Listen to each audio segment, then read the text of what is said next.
परम कृपालवे श्री सद्गुरु भगवते नमो नमः। जय श्री राधे, जय श्री कृष्ण। श्री राधा कृष्णाभ्याम नमः।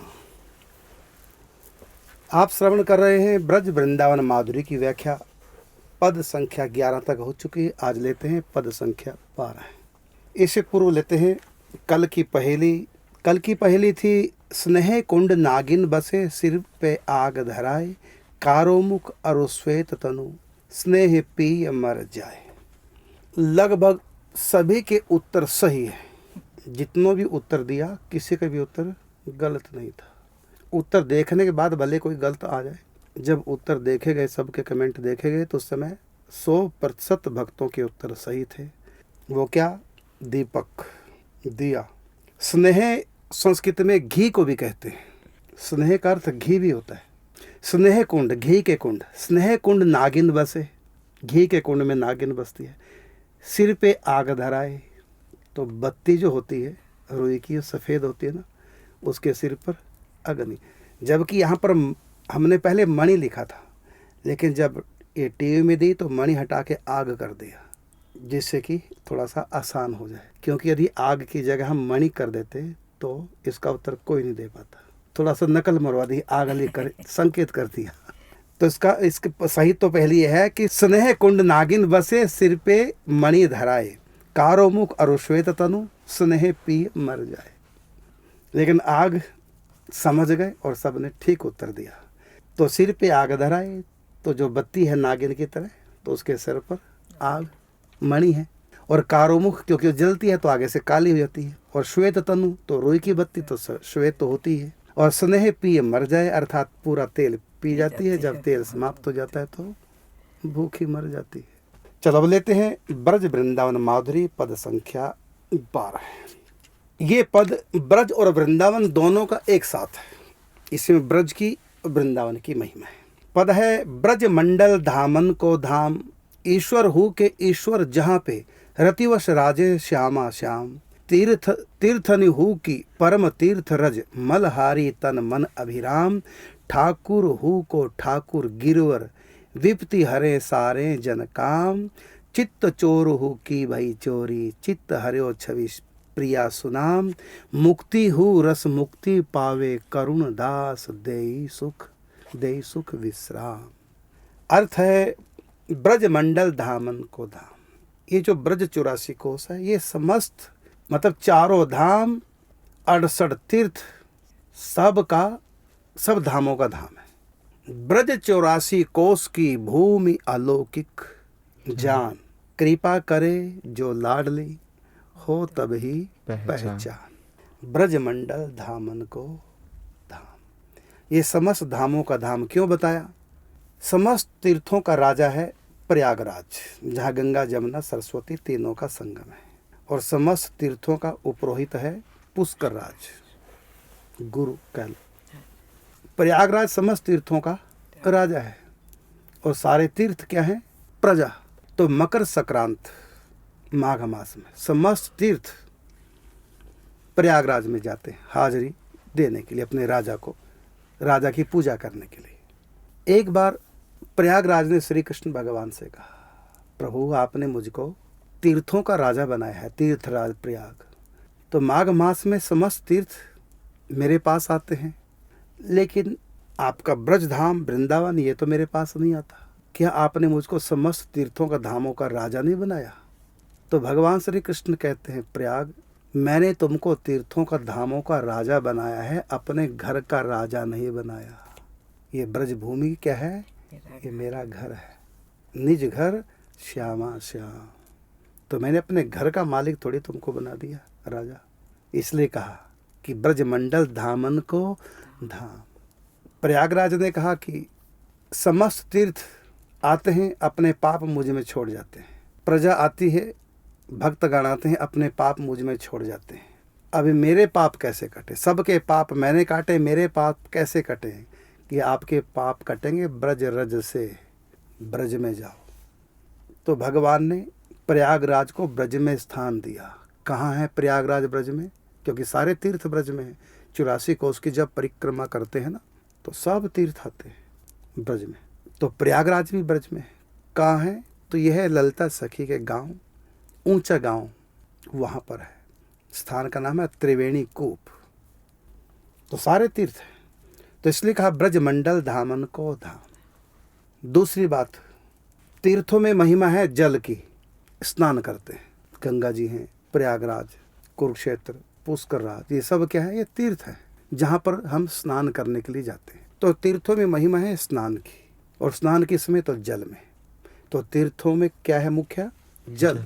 तो 68 तीर्थ है और 4 धाम है उत्तर दक्षिण पूर्व पश्चिम भारत के चारों कोनों पे। सत्यों का धाम बद्रीनाथ, त्रेतायुग का धाम रामेश्वरम, द्वापरयुग का धाम द्वारिका, और कलयुग का धाम जगन्नाथपुरी। ये 4 धाम है। तो धाम और तीर्थ में क्या अंतर है? जहाँ जल की प्रधानता है, जहाँ हम स्नान करने के लिए जाते हैं उसको कहते हैं तीर्थ, और जहाँ हम दर्शन करने के लिए जाते हैं, जहाँ दर्शनों की प्रधानता है, उसका नाम है धाम। तो धाम में स्वयं भगवान प्रतिष्ठित होते हैं, तभी तो धाम का मतलब घर भी होता है। तो जहाँ भगवान स्वयं प्रतिष्ठित है वह धाम। एक में नारायण भगवान बद्रीनाथ प्रतिष्ठित है, एक में भगवान रामेश्वर में, एक में द्वारिकाधीश और एक में जगन्नाथ जी। तो इन चारों धामों में किस लिए जाते हैं? दर्शन करने के लिए।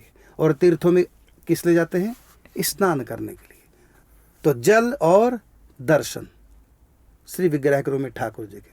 तो एक जगह है दर्शन धाम में, और तीर्थों में है जल स्नान। और ब्रज में क्या है? यहाँ 3 चीज़ें हैं। स्नान भी है, यमुना जी स्नान करो, राधा कुंड स्नान करो, मानसी गंगा स्नान करो। स्नान भी है और दर्शन भी है। बिहारी जी के दर्शन करो, श्री राधा वल्लभ लाल जी के दर्शन करो, राधा रमन लाल जी के दर्शन करो, गिरिराज जी के दर्शन करो, बरसाने में राधा रानी लाडली जी के दर्शन करो, नंदगांव में नंदलाल के दर्शन करो, गोकुल में नवनीत प्रिया के दर्शन करो। तो यहाँ दर्शन भी है और यमुना जी स्नान भी है। और एक तीसरी चीज़ है जिसकी महिमा सबसे अधिक है, इसलिए धामों का धाम है। वो क्या है?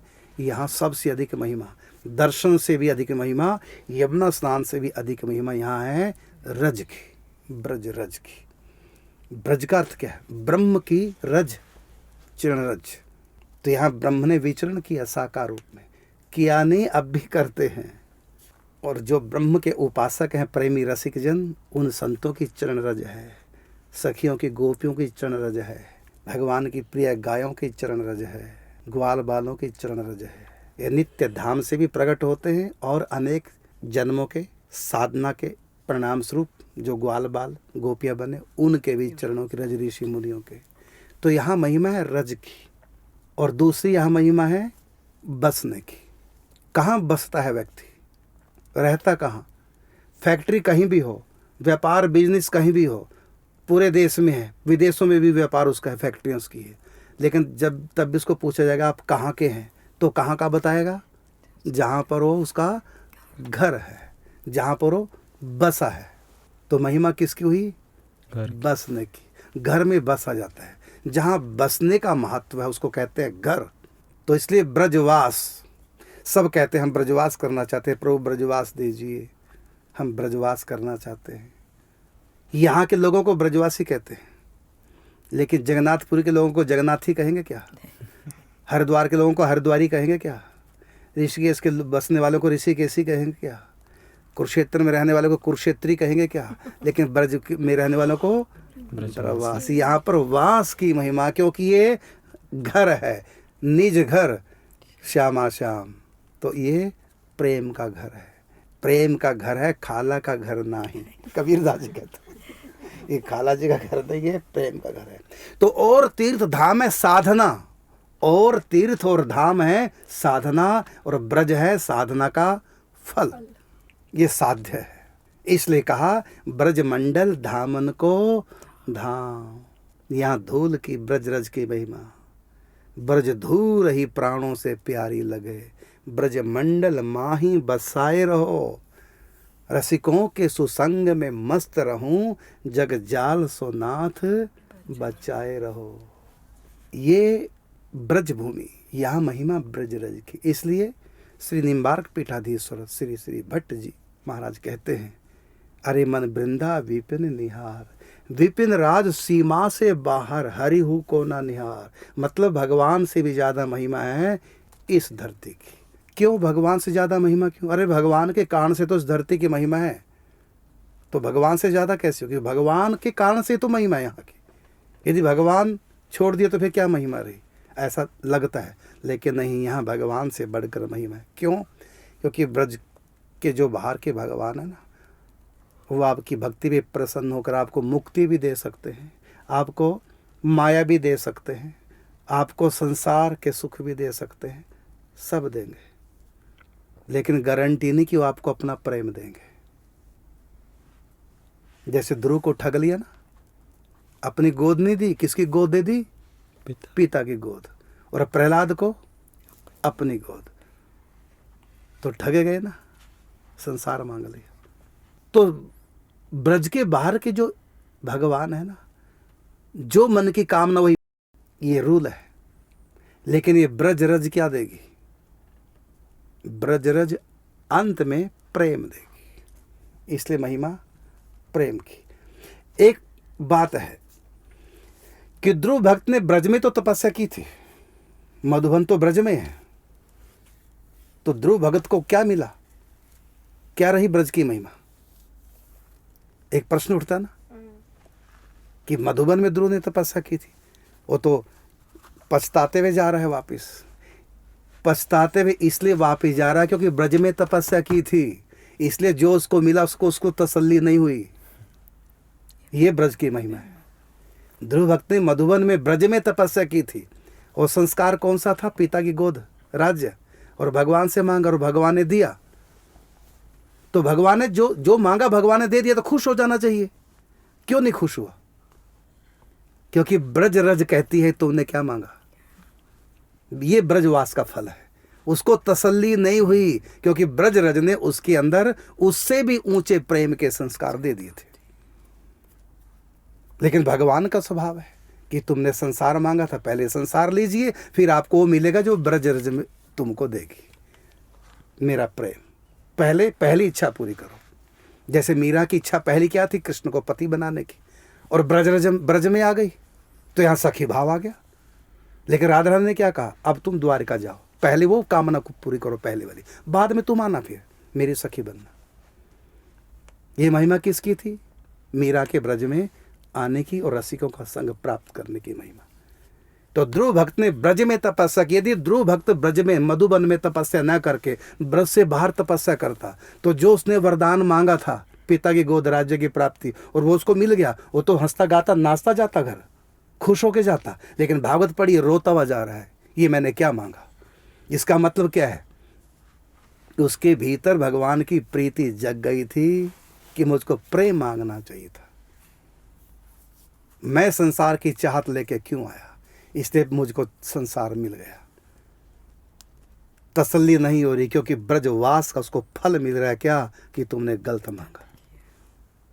यदि वो ब्रज से बाहर तपस्या करता तो हंसता हुआ जाता। लेकिन भागवत पढ़िए, ध्रुव भक्त ब्रज से गया पिता के पास, लेकिन रोता हुआ जा रहा, तूने क्या मांगा? तू ठगा गया। क्यों ठगा गया? भगवान के तुमको दर्शन हो गए, जो तुमने मांगा सो तुमको मिल गया, तू कैसे ठगा गया? लेकिन ध्रुव कह रहा है मैं ठगा गया, और अपने आप को गालियां देता हुआ जा रहा है, अपने आप को कोसता हुआ जा रहा है, अपने आप को धिक्कारता हुआ जा रहा है। बताओ, भगवान के दर्शन हो गए चतुर्भुज रूप में। क्यों? क्योंकि उसके अंदर ब्रज रज ने वो संस्कार दिया जहां भगवान का चतुर्भुज रूप के दर्शन भी उसको तसल्ली नहीं दे पा रहे। ना संसार तसल्ली दे पा रहा है, और ना संसार का सुख देने वाले चतुर्भुज ऐश्वर्य रूप उनको तसल्ली दे पा रहा। क्यों? क्योंकि उनको माधुर्य भूमि जो मिली थी, लेकिन उनका वरदान बाहर जाके पूरा होगा। जैसे मीरा ने जो पति रूप में चाहा था, वो इच्छा उनकी ब्रज में रह के पूरी नहीं होगी, क्योंकि ब्रज में श्री कृष्ण किसी के पति नहीं है, प्रियतम है। लेकिन पति से भी आगे प्रियतम है, ये मीरा को यहीं आकर ज्ञान हुआ। लेकिन राधा रानी ने ललिता से कहलवा दिया, उनको कहो कि द्वारका जाए, पहले एक बार पत्नी बन जा द्वारका में, उसके बाद फिर मेरी सखी बनना। ये है ब्रज की महिमा। इसलिए क्या कहा? ब्रज मंडल धामन को धाम। ये समझ धामों का भी धाम है, सब तीर्थों का भी तीर्थ है। का ईश्वर हु के ईश्वर जहाँ पे रतिवस राजे श्यामा श्याम, ब्रज मंडल धामन को धाम। ईश्वर हु के ईश्वर जहाँ पे, ईश्वर कौन है? ब्रह्मा विष्णु महेश, ये ईश्वर कोटि के भगवान क्या बता रहे हैं? तो ईश्वर हूँ के ईश्वर जहाँ पे विराजमान है श्यामा श्याम, कहते हैं किस रूप में? ईश्वर का मतलब तो ऐश्वर्य, और ईश्वर का भी ईश्वर का मतलब महा ऐश्वर्य। उनको कहेंगे सर्वेश्वर, ईश्वरेश्वर, सर्वेश्वरेश्वर, ये सिद्ध हो रहा है इस शब्द से। ईश्वर हूँ के ईश्वर को क्या कहेंगे एक शब्द में? सर्वेश्वरेश्वर, समस्त ईश्वरों के ईश्वर। जितने भी लोकपाल हैं वो सब ईश्वर है अपने लोकों के। अग्निलोक का अग्नि देवता, वर्ण लोक का वर्ण देवता, स्वर्ग का इंद्र देवता, शनि लोक का शनि देवता, सूर्य लोक का सूर्य देवता, ये सब अपने अपने लोक के ईश्वर है। ईश्वर का अर्थ होता है स्वामी, मालिक। तो समस्त ईश्वरों के, वैकुंठ के ईश्वर नारायण है, कैलाश के ईश्वर भगवान शिव। तो ये सर्व ईश्वरों के ईश्वर कौन? श्यामा श्याम इस ब्रज मंडल में विराजमान है। सब जगह ईश्वर विराजमान है और ब्रज मंडल में ईश्वरों के भी ईश्वर विराजमान है। तब तो ये फिर सर्वेश्वर हो गया ना, तो ये तो फिर ऐश्वर्य हो गया। का नहीं, आगे शब्द देखो ध्यान से, ईश्वर हो के ईश्वर जहाँ पर रतिवश राजें, रतिवश अर्थात ऐश्वर्य रूप से नहीं, रति का अर्थ प्रेम, प्रेम के वशीभूत होकर के विराज रहे हैं। ऊंची बात यह है यहाँ के ईश्वर की, ईश्वर तो सब जगह हैं, लेकिन यहाँ के ईश्वर की अलग बात है। क्या कि और जगह भगवान ऐश्वर्य रूप से रहते हैं, लेकिन वृंदावन में ब्रज में कैसे रह रहे हैं? रतिवश राजें श्यामा श्याम, ये प्रेम के वश होकर के विराज रहे हैं। और ऐसे वश में है कि वृंदावन छोड़ करके एक कदम भी ब्रज से बाहर नहीं जाते। इसलिए ब्रज से बाहर वाले ठाकुर जी के बारे में, ईश्वर के बारे में श्री भट्ट देवाचार्य जी कहते हैं, विपिन राज सीमा से बाहर हरिहु को न निहार, अरे मन वृंदा विपिन निहार। यद्यपि मिले कोटि चिंतामणि तदपि न हाथ पसार। यहाँ पर हम दरिद्र हैं ब्रज में, और ब्रज से बाहर एक नहीं करोड़ों करोड़ों चिंतामणियाँ। पहले तो सुनो, चिंतामणि कहते किसको है? देवताओं के पास दिव्य मणियाँ होती हैं, उस मणियों के प्रभाव से देवता स्वर्गीय सुखों का उपभोग करते हैं। और कई बार देवता किसी साधक पर प्रसन्न होकर उन मणियों को दे देते हैं। जैसे कि सत्यभामा के पिता तपस्या की, उनको मणि प्राप्त हुई। किससे मणि प्राप्त हुई? सूर्य भगवान। और प्रसेन जी जब मणि को लेके गए, मारे गए सिंह के द्वारा, जानते हैं ना, कथा बड़ी प्रसिद्ध है। तो मणि का प्रभाव क्या था कि जहाँ पर वो मणि रहती वहाँ अकाल नहीं पड़ता, व्यक्ति की समस्त इच्छाओं को पूरी करने वाला वो चिंतामणि होती। तो एक चिंतामणि हमारी इच्छाओं को पूर्ण कर देती है, जैसे कल्प वृक्ष, जैसे कामधेनु गाय, इसी प्रकार चिंतामणि हमारी समस्त चिंताओं का निवारण करने वाली, अर्थात हम जो मन में सोचेंगे वही पूरा कर देती है चिंतामणि। कितनी कीमत है चिंतामणि की। लेकिन श्री श्री भट्ट देवाचार्य जी महाराज जो हितु सखी के अवतार निकुंज से आए, आप लिख रहे हैं युगल शतक, जो समस्त वाणियों का आदि ग्रंथ है, इसलिए उसको आदि वाणी कहा गया है। ब्रज भाषा में उससे पहले कोई ग्रंथ छपा नहीं था, लिखा नहीं गया था, सबसे पहला ग्रंथ है ब्रज भाषा का, इसलिए युगल शतक का नाम आदि वाणी है।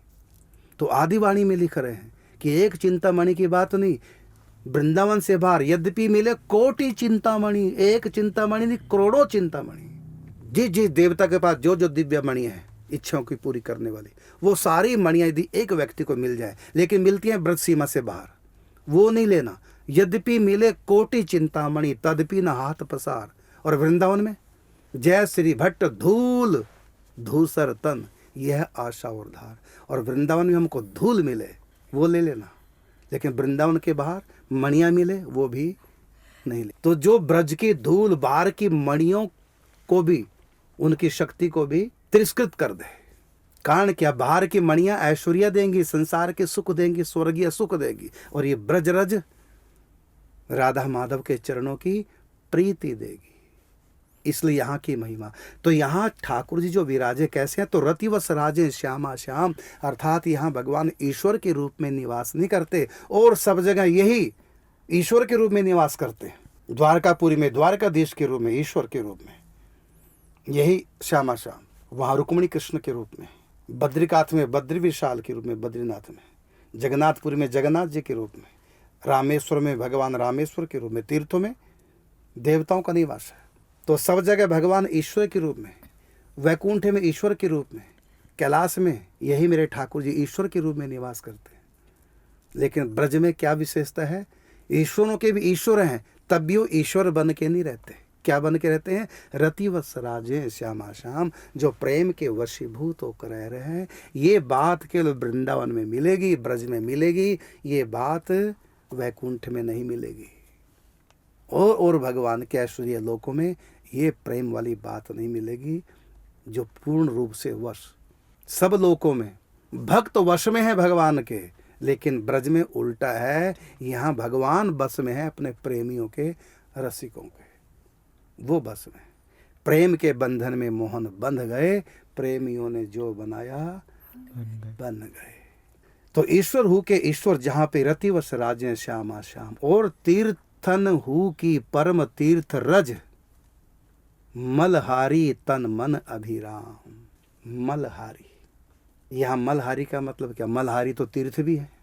हमारी अपवित्रता को समाप्त करके हमको पवित्र करने वाले, पावन करने वाले तो तीर्थ भी हैं। और ये भी ब्रजरज पावन करती है, तुम्हें क्या फिर बड़ी विशेषता हो गई? कहता हाँ विशेषता है। क्या विशेषता है? कि मलहारी तन मन अभिराम, तन के भी और मन के भी। मल तो हरती है, उसके बाद अभिराम, अभिराम का अर्थ है आनंद देने वाली भी है। और तीर्थ हमको शांत रस प्रदान करते हैं, और ये ब्रजभूमि हमको शांत रस से भी आगे, प्रीति रस, वात्सल्य रस, सख्य रस, मधुर रस, दास्य रस, और तीर्थ हमको शांत रस देते हैं। और ये शांत रस का मतलब मुक्ति का सुख, और ये हमको मल भी नाश करते हैं तीर्थों की तरह, क्योंकि तीर्थों के तीर्थ तो है ही हैं, तो तीर्थ की तरह भी काम करेंगे मलहारी। और तन मन अभिराम, उस आनंद को देने वाले भी हैं। ये है ब्रजभूमि। और इतना ही नहीं, ठाकुर हु को ठाकुर, ब्रज में हमारे ठाकुर जी के 3 ठाकुर जी हैं ब्रज में। ठाकुर का मतलब स्वामी, जिसकी पूजा करते हैं। हम लोग घर घर में ठाकुर जी स्थापना करते हैं ना, तो क्या कहेंगे उनको? ठाकुर जी, घर के स्वामी। सूरदास ने कहा ना, एह विधि कहा बिगड़े गो तेरो, नंद नंदन कर घर को ठाकुर, आपन भय रहो चेरो, एह विधि कहा बिगड़े गो तेरो। तो ठाकुर का मतलब मालिक, स्वामी। लेकिन ब्रज में श्री कृष्ण ने तीनों की पूजा की है। 3 ठाकुर जी हैं ब्रज में। कौन कौन? जिनकी पूजा ठाकुर जी ने की है। एक तो है ठाकुर हो को ठाकुर गिरवर, विपति हरे सारे जन काम, ब्रज मंडल धामन को धाम। तो पहले ठाकुर जी हैं गिरिराज जी, पूजन किया ठाकुर जी ने। और एक ठकुरानी है राधा रानी, सेवा कुंज में जिनके चरणों की सेवा ठाकुर जी करते हैं। ये दूसरे ठाकुर हैं ठाकुर। एक तीसरे ठाकुर हैं, वो कौन? गाय माता, उनकी भी पूजा करते हैं ठाकुर जी। तो 3 ठाकुर जी हैं ब्रज में, जिनकी पूजा ठाकुर जी करते हैं। तो सबके ठाकुर ठाकुर, और ठाकुर के ठाकुर गोवर्धन गिरिराज हैं अद्भुत देव महान, ठाकुर के ठाकुर बने और पूजे सकल जहां। तो ठाकुर हो को ठाकुर गिरवर, विपद हरे सारे जन काम। विपत्ति हरण करने वाले गाय माता भी, गिरिराज जी भी, और राधा रानी। विपत्ति हरे सारे, सारे का मतलब बनावे, जन काम, भक्तों के काम गिरिराज जी बनाते हैं। इसलिए लोग गिरिराज जी की परिक्रमा करते हैं, मन्नतें मानते हैं, मेरा ये काम पूर्ण हो जाए, मैं गिरिराज जी की परिक्रमा करूँगा। राधा रानी की मन्नत कोई नहीं मानता, बिहारी जी की मन्नत कोई नहीं मानता। सब मन्नत किसकी मानते हैं? गिरिराज जी। आज भी श्री राधा वल्लभ लाल जी के मंदिर में जाओ, वहाँ गिरिराज जी की शिला है। बिहारी जाओ, गिरिराज जी की शिला है। राधा रमन जाओ, गिरिराज जी की शिला। 108 कुटिया श्री कुंज महल सरकार के दर्शन करो, तो वहीं बगल में गिरिराज जी। लगभग सभी मंदिरों में वृंदावन में गिरिराज जी विराजमान। ये कौन है गिरिराज जी? ठाकुर जी के भी ठाकुर जी, ठाकुर जी का दाता रूप है।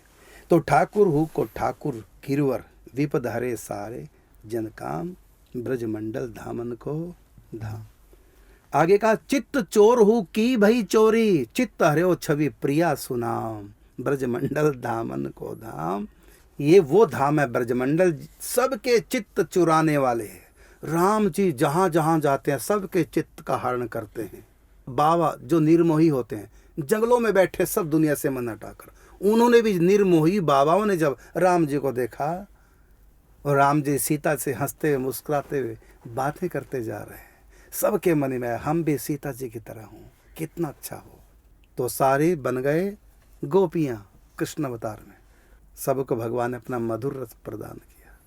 तो सबके चित्त चुराने वाले राम जी जब जाते हैं जनकपुर तो हर स्त्री के मन में हुआ कि राम हमारे पति हो, ऐसा मन को सबके मोहित कर लिया। कुंवारी तो फूली फिरे ब्याही मीड़े हाथ, गौने की मौने रही देख रूप रघुनाथ। सबको मोहित करते चले गए, सबके चित्त को चुराते चले गए। तो जो सबके चित्त को चुराने वाले हैं, ब्रजमंडल की महिमा देखिए। सब जगह भगवान सबके चित्त को चुराते हैं और ब्रजमंडल में स्वयं इनके चित्त की चोरी हो जाती है। चित्त चोरहु की भई चोरी, चित्त हर्यो छवि प्रिया सुनाम। राधा रानी ने और उनके रसीले राधा नाम ने चित्त हर्यो, ठाकुर जी का चित्त हरण कर लिया। ठाकुर जी जब पहुंचे पुष्प वाटिका में और पहली बार ठकुरानी को देखा, किशोरी जी को पुष्प वाटिका में सखियों के साथ में गौरी पूजन करने गई, धनुष टूटने से एक दिन पहले जनकपुर में। तो किशोरी जी को जब ठाकुर जी ने पहली बार देखा, चित्त हर्यो, सबका चित्त चुराने वाले, पूरी जनकपुर का, क्या स्त्री क्या पुरुष क्या ग्वाल बाल, सब के चित्त को चुराने वाले राम जी ने पहली बार जब किशोरी जी को देखा, हरण हो गया चित्त का, पसीने छूट गए। ऐसे दर्शन हमारी लाडली जी के। ठाकुर जी के भी पसीने छूट गए श्री जी को देखती, उनका रूप झेल नहीं पा रहे थे, पसीने टपकने लगे। हाथ में फूल दोना लिए थे, तो फूल तोड़ने में क्या पसीना आएगा, पसीना श्री जी को देखने में आ रहा है। और बस में हो गए श्री जी के ठाकुर जी। मातेश्वरी का रूप देखते ही भूल गए मर्यादा और कहने लगे कि रघुवंशियों का तो सहज स्वभाव होता है कि पर नारी में चित्त नहीं दे सकते, लेकिन मेरा चित्त निकला जा रहा है। उनके रूप ने ऐसा जादू कर लिया, कहाँ गई मेरी मर्यादा। लक्ष्मण मुस्कुराते बोले, भैया हो सकता वो हमारी होने वाली भाभी हो, वो पराई कहाँ है। क्योंकि आप तो कभी मर्यादा नहीं तोड़ते, आपको तो दिल किसी पे ऐसे नहीं आ सकता। यदि किसी ने आपके हृदय को चुरा लिया है, हो सकता वो पर ना हो, आपकी हो जन्म जन्म की। तब राम जी को थोड़ा सा तसल्ली हुई है। तो ऐसी हमारी किशोरी जी जो ठाकुर जी के चित्त को चुरा ले। तो कहा कि चित्त चोर हूँ की भई चित्त चोरी, चित्त हर्यो छवि प्रिया सुनाम। और अंतिम पंक्ति, औरों की बात छोड़ो, मुक्ति हूँ रस मुक्ति पावे, करुणदास दई सुख विश्राम। मुक्ति, सबको मुक्त करने वाली, मुक्ति के अधिष्ठात्री देवी, ब्रह्म विद्या की अधिष्ठात्री देवी तपस्या कर रही है। देवी ऋषि नारद जी ने कहा, आप तो सबको मुक्त करने वाली है, लोग तपस्या करते हैं माया से मुक्त होने के लिए, आप तो स्वयं मुक्ति स्वरूप ब्रह्म विद्या है, आप किसके लिए तपस्या कर रही हैं। तो कहा कि मेरे ऊपर भी जादू हो गया है रूप का, मैं किसी से प्रेम करने लगी हूँ, उनको पाने के लिए मैं तपस्या कर रही हूँ। बताओ, ब्रह्म विद्या, ज्ञान की अधिष्ठात्री देवी, मुक्ति स्वरूपा, सबको मुक्त करने वाली मुक्ति भी कह रही है क्या, कहा कि मुक्ति हूँ रस मुक्ति पावे।